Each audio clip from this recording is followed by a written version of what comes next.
Assalamualaikum warahmatullahi wabarakatuh. Perkenalkan, saya Rina Puspitasari dan ini rekan saya. Saya Christopher Daniel Sambaga, kami dari kelompok 11. Di sini akan mempresentasikan hasil wawancara kelompok kami ke pabrik sapu. Pabrik sapu ini terletak di Jalan Raya Citamiang, Desa Kalibuaya, Kecamatan Telagasari, Kabupaten Karawang, Jawa Barat. Perusahaan ini berdiri sejak tahun 1993. Bahan utama pembuatan sapu ini adalah berasal dari jerami.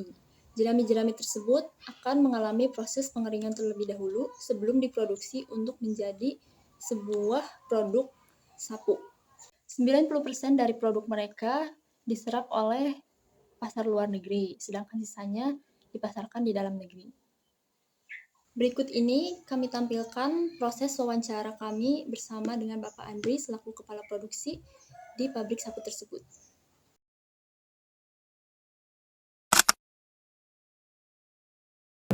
Assalamualaikum warahmatullahi wabarakatuh. Perkenalkan, saya Rina Puspitasari dan ini rekan saya Christopher Daniel Sambuaga. Kami dari kelompok 11 kelas MN22A. Kami dari mahasiswa Universitas Buana Perjuangan Karawang izin mewawancarai Bapak untuk memenuhi tugas mata kuliah Ekonomi Manajerial. Pertama-tama, saya ucapkan terima kasih atas waktunya yang telah Bapak luangkan untuk sesi wawancara kali ini. Sebelumnya boleh diperkenalkan Pak, ini dengan Bapak siapa? Dengan Bapak Andri. Bapak Andri. Di sini ada kayak pelatihan seperti training gitu Pak untuk karyawan baru gitu.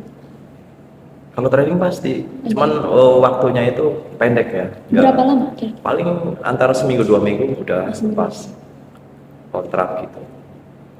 Kalau buat karyawan yang sudah bekerja di sini, apakah ada rencana buat diadakan pelatihan? Kalau pelatihan nggak ada sih. Kalau udah Nggak buat ada rencananya. untuk masa training, Bapak biasanya mengevaluasi karyawan dengan seperti apa? Dengan cara seperti apa? Ya kita lihat untuk kinerjanya aja. Misalkan kita kasih barang target itu sesuai, itu langsung terus lanjut. Kebanyakan di sini juga kan pekerjaannya mudah ya, Oh, iya. mudah, Ini gampang. Jadi ya mereka kebanyakan bisa semua. gampang. Iya gampang, kecuali untuk ya mesin jahit aja. Untuk mesin jahit kan butuh keahlian. Selanjutnya, apakah ada program pengembangan karir yang terkait dengan pelatihan di UMKM Bapak? Pengembangan karir. Jadi untuk peningkatan karir misalkan dari produksi naik tahapan ke atas itu ya pasti ada ya, pasti ada, melihat dari segi kemampuan mereka pasti ada.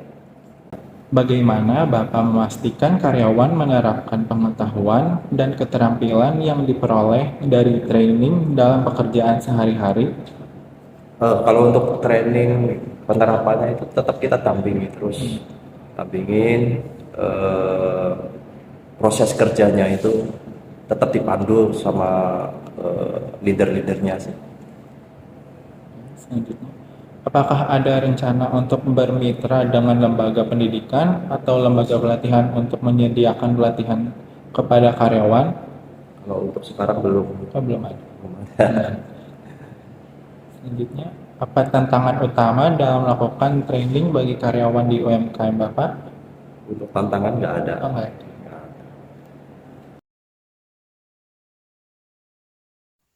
Berdasarkan hasil wawancara yang telah kami lakukan pada tanggal 12 Juni 2024, kami memperoleh data sebagai berikut. Menurut pernyataan Bapak Andri selaku Kepala Produksi di pabrik tersebut diadakan pelatihan kepada karyawan baru sebelum karyawan tersebut menjadi karyawan tetap. Pelaksanaan training dilakukan selama kurun waktu di antara 1 sampai 2 minggu. Dikarenakan pembuatan sapu yang tidak begitu sulit, maka timing dari training tersebut tidak memerlukan waktu yang terlalu lama. Beliau memaparkan untuk saat ini tidak ada pelatihan skill yang diadakan oleh perusahaan bagi karyawan-karyawan yang sudah bekerja di sana. Pada saat melakukan training, perusahaan akan menunjuk seorang leader untuk memantau perkembangan karyawan tersebut, apakah produk yang dihasilkan oleh karyawan tersebut sudah sesuai dengan kriteria perusahaan atau belum. Dikarenakan pekerjaannya yang mudah, rata-rata karyawan baru yang melakukan training di perusahaan tersebut, di pabrik sapi tersebut, akan lolos dan lanjut menjadi karyawan tetap di sana. Pak Andri memaparkan bahwa untuk pengembangan karir di sisi produksi dan tahapan ke atas di pabrik tersebut itu ada. Pengembangan karir tersebut diberikan berdasarkan dari segi kemampuan dari individu karyawan itu sendiri. Saat dilakukannya training, karyawan tersebut akan terus didampingi dan dipandu oleh leader yang telah ditunjuk oleh perusahaan. Untuk pelatihan yang diberikan kepada karyawan tetap di sana, beliau mengatakan untuk saat ini belum ada. Saat ini belum ada rencana untuk bekerja sama atau bermitra baik dengan lembaga pendidikan maupun pelatihan.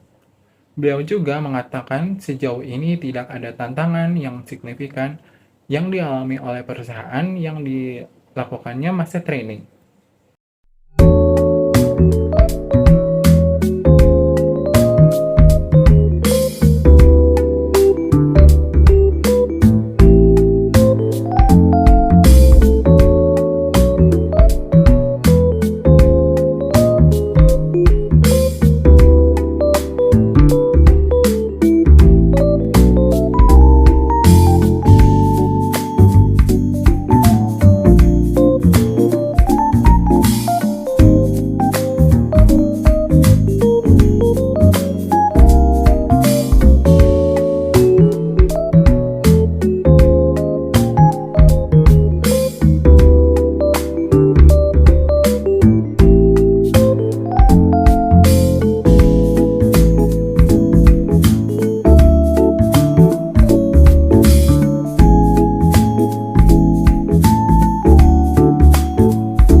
Sekian presentasi hasil wawancara dari kelompok kami.